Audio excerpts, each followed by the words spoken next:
Amados irmãos, a paz do Senhor, que alegria! Hoje chegamos à última fase do Armagedon, a sétima fase. E veja que interessante, este é o momento em que Apocalipse 19 se encerra. E muito belos são cada um dos versículos que aqui estão. Acompanhe comigo, por gentileza, todo o quadro de acontecimentos para que você não perca toda a sequência dos fatos. Aqui, Pastor Gedeon Júnior, e é uma alegria estarmos juntos na presença de nosso Senhor e Salvador Jesus Cristo. Acompanhe comigo, por gentileza. Sabemos que com o descer da sexta taça, o derramar da sexta taça da ira de Deus, o rio Eufrates secará. Secando o Eufrates, tudo estará aberto para o vir do anticristo do extremo leste contra Israel, com 10 reis, com um grande exército, atacar o povo de Deus. Muito bem, o anticristo, como vimos, ele, em primeiro lugar, começa seu flanco de batalha na parte norte, no vale do Monte Megido, daí Ar-Megido, vale do Monte Megido, Ar-Megido, Armagedon. Ali ele conquista uma grande vitória. E, obviamente, depois ele desce triunfalmente até Jerusalém, onde consegue sua segunda grande vitória. Por mais que os judeus tentem, nesse momento histórico, resisti-lo, será impossível. A descrição feita por Zacarias 14 da queda da cidade de Jerusalém, de simplesmente metade dos que ali estavam serem levados cativos a Edom, é desastrosamente dolorosa. E o que acho extremamente terrível é que, compulsando a palavra de Deus e juntando vários textos desse momento, você vê que aqui o anticristo invade o templo, simplesmente se senta para ser adorado, e ele traz a pior das abominações no tocante ao judaísmo. É nesse momento que o povo judeu clama, e Deus desce. Cristo então aparece em primeiro lugar, em razão do que está em Zacarias 12, para salvar Judá, salvar Jerusalém, depois todo o restante de Israel.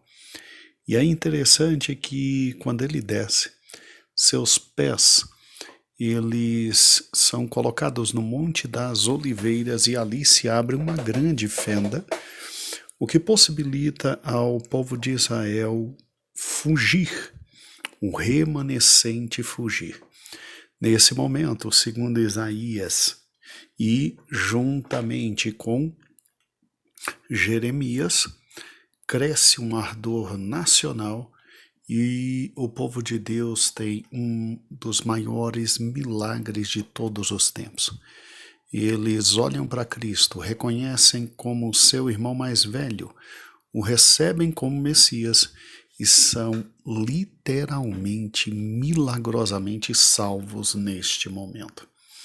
E aí que Jesus, obviamente, desce para cá. Ele desce para Edom, para Bosra, para salvar o restante que fora aprisionado ou que conseguiu fugir.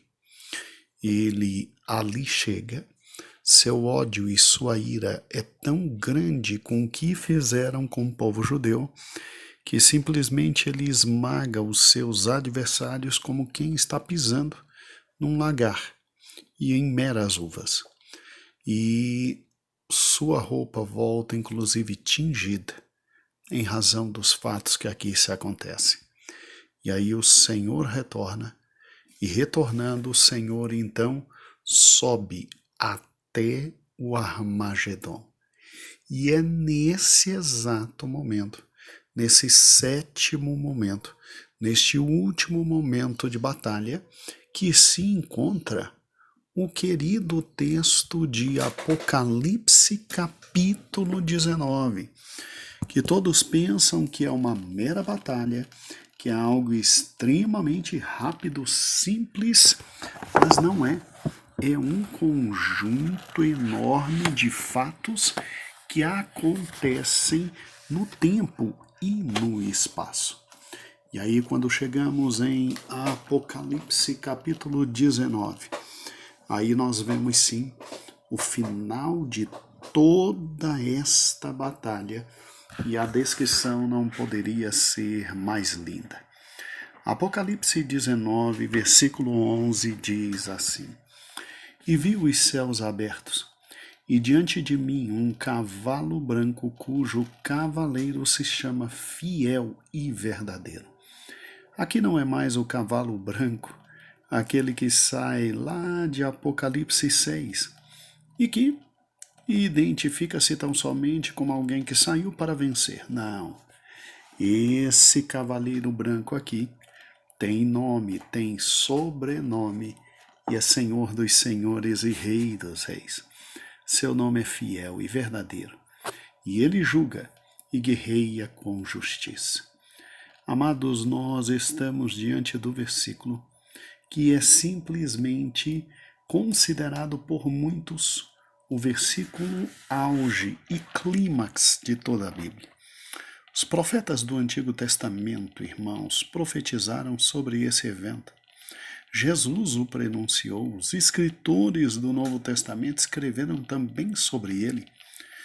Tudo e absolutamente tudo na história caminha para este momento. E o que é fantástico é que nós estaremos com ele. Sim, o céu se abrirá. O céu se abrirá. E aqui não é a primeira e a última vez que o céu se abre. Se você se lembrar comigo, o céu se abriu pela primeira vez quando João subiu a ele em Apocalipse 4, identificando o arrebatamento da igreja. Agora, na segunda vez que o céu se abre, Jesus vem com sua igreja. Jesus vem com sua igreja. Aparece então um cavaleiro com um cavalo branco. O primeiro era um cavalo branco e um cavaleiro montado que saiu para vencer o anticristo. Esse apareceu no início do período da grande tribulação. Agora sim, como nos tempos antigos, quando guerreiros e conquistadores poderosos apareciam montados em seus cavalos brancos, um segundo cavaleiro e um cavalo virá dos céus para lutar e vencer. Incrível!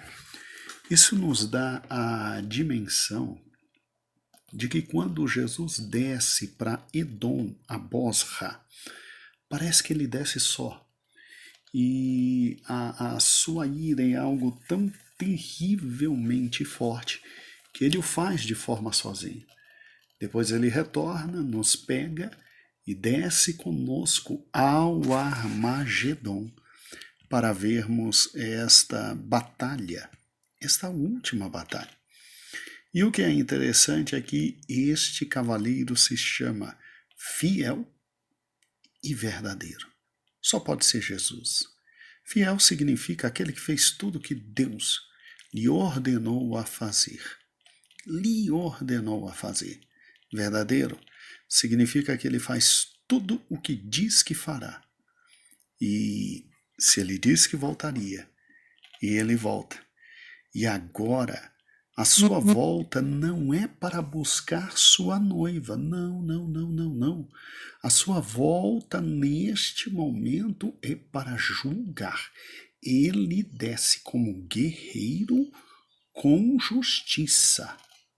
E ele desce para justo juízo. Ou seja, veja que fato maravilhoso, muito antes desse tempo, no início ainda da grande tribulação, nós temos o Senhor descendo e não tocando os pés nos montes, mas nos recebendo nos ares, no arrebatamento da igreja. Aí começa todo o tribunal de Cristo para galardões, todas as bodas do Cordeiro. E agora o mundo conhece o Cristo justo juiz que vem para julgar. E olha o versículo 12 de Apocalipse 19. Seus olhos são como chamas de fogo, e em sua cabeça há muitas coroas, e um nome que só ele conhece, e mais ninguém. Incrível, né, irmãos? Olhos ardentes, sim, olhos ardentes de Cristo revelam seu discernimento, seu conhecimento e sua ira. Ele terá pleno conhecimento de cada indivíduo e dos seus pecados. Suas muitas coroas revelam sua realeza, sua autoridade, sua majestade. Ele é Senhor sobre os céus e a terra, e ele tem plena autoridade nos céus e na terra. Sabe, amados irmãos, aqui nós temos o Senhor Todo-Poderoso, que vem agora para exercer juízo e julgar. E aqui, obviamente, ele encontra simplesmente, amados irmãos, todos, absolutamente, todo o restante do exército do anticristo, junto com o falso profeta, porque muitos deles foram arrebentados em Jerusalém. Outra grande parte do exército foi pisada em Bosra, ali em Edom. E agora vem o Senhor Deus Todo-Poderoso. Olha o que diz Apocalipse 19:13. Está vestido com um manto tingido de sangue, e o seu nome é a palavra de Deus. Você se lembra porque o manto dele está tingido de sangue? Porque desde que ele desce a Jerusalém, ele não brinca mais com seus inimigos. Agora não há mais misericórdia. Agora o que existe é ira plena do Cordeiro Todo-Poderoso. E depois de pisar seus inimigos em Edom, ele volta, como nós lemos ontem e anteontem, com suas vestes manchadas de sangue. Sim. Ele é Senhor Todo-Poderoso e suas vestes estão manchadas de sangue em razão do que ele fará com seus inimigos. Amados, o nome dele é Palavra de Deus, ou seja, tudo se perfaz com ele. Ele é expressa imagem do Pai Todo-Poderoso. Ele é o Logos, o Verbo. E para que não haja nenhuma dúvida, este versículo o chama de Palavra de Deus, para que possamos entender que este aqui é alguém que vem montado em seu cavalo branco, bem diferente daquele que está em Apocalipse capítulo 6, o anticristo. Versículo 14 diz: E os exércitos dos céus o seguiram, vestidos de linho fino, branco e puro, e montados em cavalos brancos. Aqui somos nós com roupas de justiça, linho fino, branco, roupas de pureza. E interessante que mesmo vindo com exércitos, nós não lutamos. Nós vemos o nosso Senhor e esposo, porque aqui vem a igreja e esposo, tão somente com o poder da sua palavra, acabar com quem pensava ser invencível. E olha que fantástica cena do Armagedon. Versículo 15: da sua boca sai uma espada afiada com a qual ferirá as nações. E ele as governará com cetro de ferro, e pisará o lagar do vinho do furor da ira do Deus Todo-Poderoso. Olha que interessante. Jesus será o único nesse exército celestial que carregará a arma. A batalha é dele. Para ganhar ou perder, a batalha é dele. Sua arma é uma espada afiada, a palavra de Deus. Quando este mundo foi criado, irmãos, Deus trouxe tudo à existência por sua palavra. Quando soldados no jardim do Getsemane foram prendê-lo, ele falou, e só bastou isso para que caíssem no chão. No Armagedon, ele simplesmente falará para destruir as nações adversárias e elas cairão. E elas cairão. Tudo mudará. Com o milênio, tudo mudará. Jesus regerá o mundo com cetro de ferro e ele estabelecerá uma série rígida de padrões e exigirá que todos vivam de acordo com tais padrões. Crime e infidelidade não serão tolerados, não haverá engano, nem mentira, nem homicídio, nem guerra. A marca da justiça de Deus prevalecerá por 1000 anos. O conhecimento do Senhor encherá toda a terra e Jesus simplesmente será adorado pelos séculos dos séculos sem fim. Agora, isso só acontece depois desta grande batalha que estamos vendo agora, os seus momentos finais, o seu último capítulo. E o que é interessante é que o versículo 16 diz assim, que em seu manto e em sua coxa está escrito o nome Rei dos Reis e Senhor dos Senhores. E aí, algo terrível. Versículo 17. E vi um anjo que estava em pé no sol e que clamava em alta voz a todas as aves que voavam pelo meio do céu, venham e reúnam-se para o grande banquete de Deus. Como assim para o grande banquete de Deus, pastor? Tu verás o que vai acontecer. Esta é a segunda das grandes ceias aqui mencionadas no Apocalipse, irmão. É incrível que as duas estão exatamente no capítulo 19. Um anjo estará em pé no meio do sol e convocará as árvores para que se reúnam para grande banquete preparado por Deus. Um anjo disse a João, lá no versículo 9, na primeira ceia, felizes os convidados para o banquete do casamento do Cordeiro.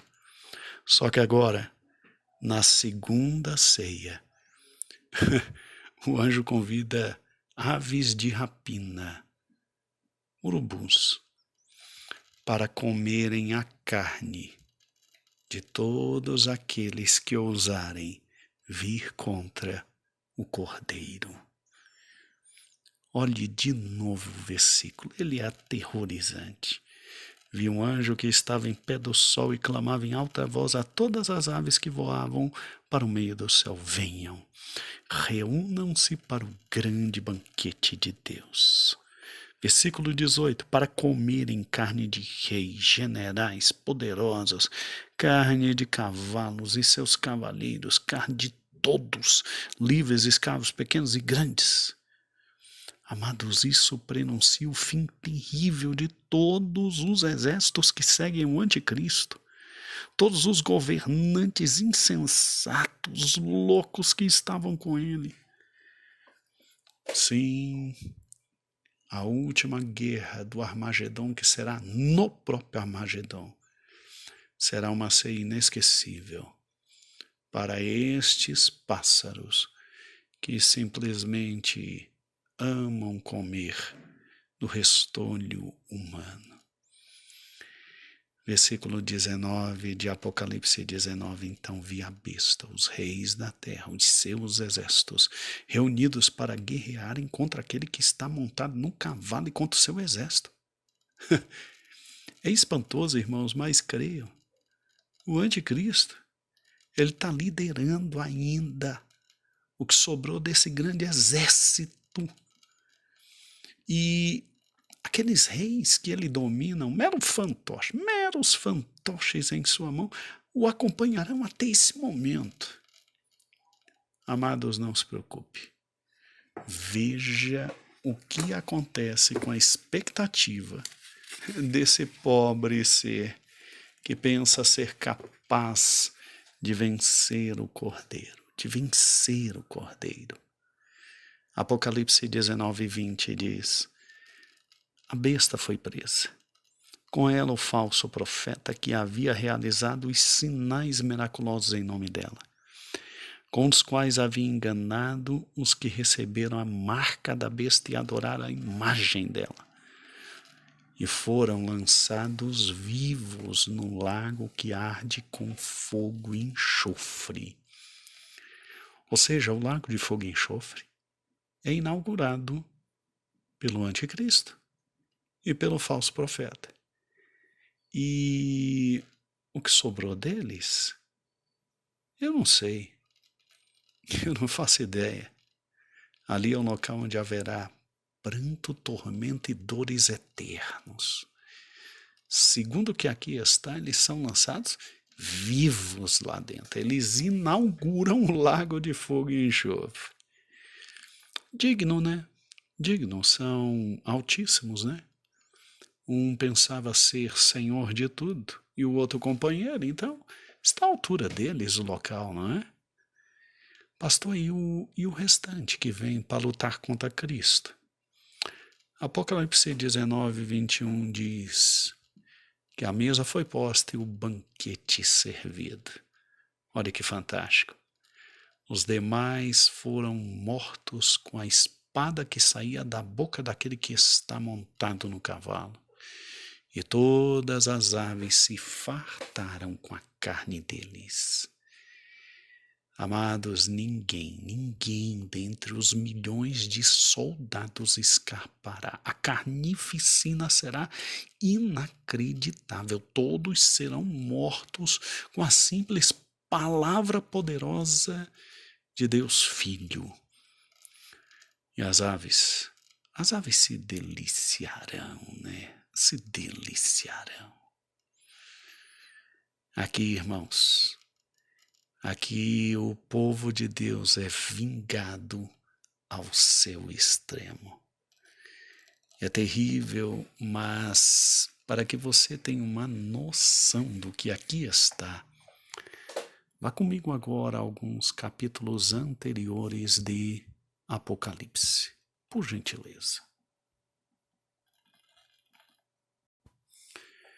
Você se lembra de Apocalipse 14, quando pela última vez anjos saíram gritando e dizendo, olha, versículo 8, caiu Babilônia, caiu aquela grande cidade que a todos deu de beber do vinho da ira e de sua fornicação. E aí esse anjo profetiza um fato futuro. E aí depois um outro anjo vem e avisa, ninguém receba o sinal da besta, porque, versículo 10 em específico, quem recebeu o sinal da besta vai beber do vinho da ira de Deus. E aí a gente pensa que o vinho da ira de Deus, no cálice da sua ira, seria somente, irmãos, as 7 taças. Mas não é não. O pior para todos que seguirem a besta, o anticristo, será exatamente a profecia que está em Apocalipse 14, versículo 15 em diante. Escute. E outro anjo saiu do templo, clamando com grande voz ao que estava sentado sobre a nuvem, e disse: lança a tua foice cega, é hora de cegar, porque é vinda, porque a seara já está madura. E aquele que estava sentado sobre a nuvem meteu sua foice na terra e cegou a terra. A terra foi cegada. E saiu do templo que está no céu outro anjo, o qual também tinha uma foice aguda, e saiu do altar que tinha poder do fogo e clamou com grande voz, dizendo: lança a tua foice e vidimos cachos de vinha da terra, porque suas uvas estão maduras. E o anjo lançou a foice na terra e vindimou as uvas da vinha da terra e atirou no grande lagar da ira de Deus. E o lagar foi pisado fora da cidade, e saiu sangue do lagar até os freios dos cavalos, pelo espaço de 1.600 estádios. Você sabe o que significa isso? Já pensou nisso? Isso significa o resultado de toda a campanha militar do Armagedon. Para você ter uma dimensão, um estádio, que é uma mensuração romana, uma unidade de medida romana, um estádio equivale a 185 metros. Não estou falando de estádio de futebol hoje não, irmãos. Estou falando de uma mensuração romana, na época do Império Romano, 185 metros. O estádio era uma unidade de medida de comprimento usado desde a Grécia clássica e equivale a 185 metros.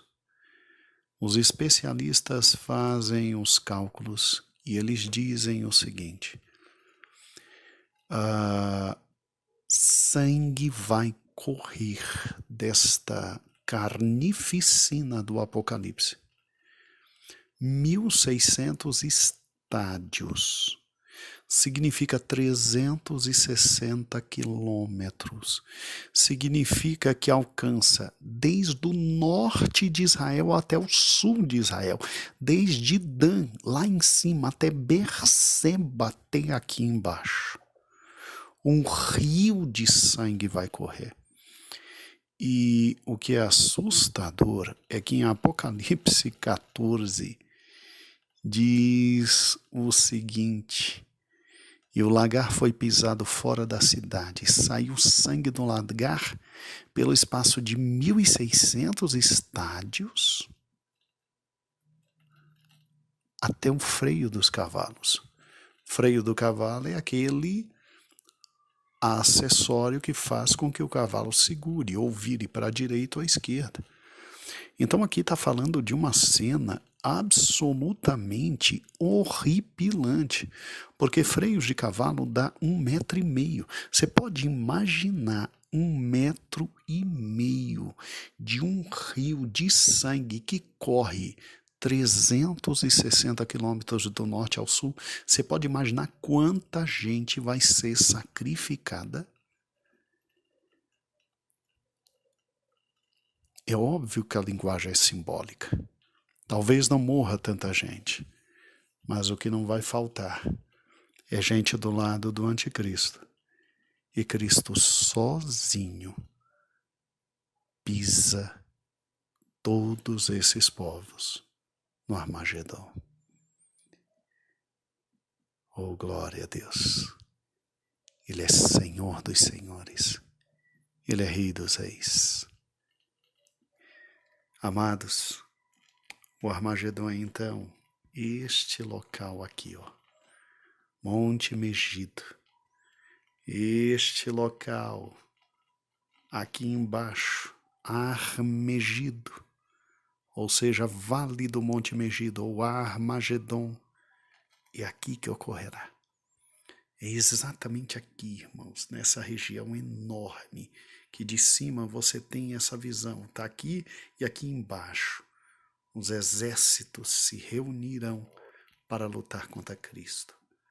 Olha aqui o Armegido e olha aqui embaixo o tamanho. E a carnificina vai ser tão grande, irmãos, mas tão grande.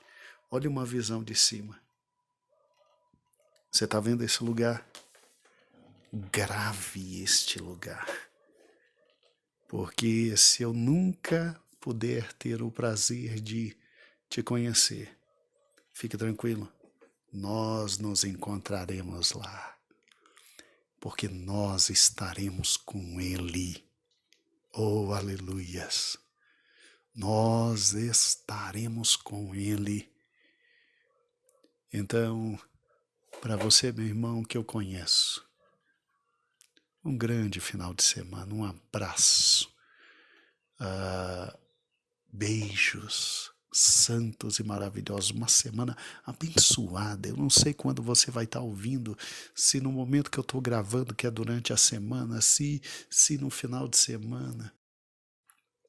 A gente ainda se vê na igreja, nós vamos voltar a nos reunir. Agora você, meu irmão, que eu nunca poderei ver, eu nunca encontrarei, porque talvez eu esteja falecido quando você ouvir, ou então porque eu esteja longe e a gente nunca possa se encontrar. Encontro marcado aqui, ó. Encontro marcado aqui, do lado de nosso Senhor e Salvador Jesus Cristo, no Armagedon. Encontro marcado, meu irmão. Nós vamos ver o Senhor dos Senhores e o Rei dos Reis nesta grande batalha em que somente Ele luta e toda a vitória é dele, para a honra e glória do nome dele. Então grave por gentileza o que aqui está. É o Armagedon, uma grande batalha, que começa com o rio Eufrates secando, os aliados do anticristo vindo para Jerusalém, dominando o Armegido, depois descendo a Jerusalém e dominando a cidade. Aí os judeus clamam e Jesus desce e livra Jerusalém. Desce, livra todos ali em Jerusalém, mas muitos foram feitos escravos, e aí ele tem que descer a Edom. E lá em Bosra, hoje não há mais Bosra, no lugar existe a cidade de Petra. O Senhor liberta o que tem que libertar e pisa com tal voracidade nos seus inimigos que mancha suas vestes. E vem e nos pega e vamos ao Armagedon. E lá a gente se encontra. E lá a gente vê o nosso Rei, só com o poder da sua palavra, vencendo para todo sempre. Deus vos abençoe. Muito obrigado por sua querida audiência. E que o Senhor esteja contigo. Até amanhã. A paz do Senhor.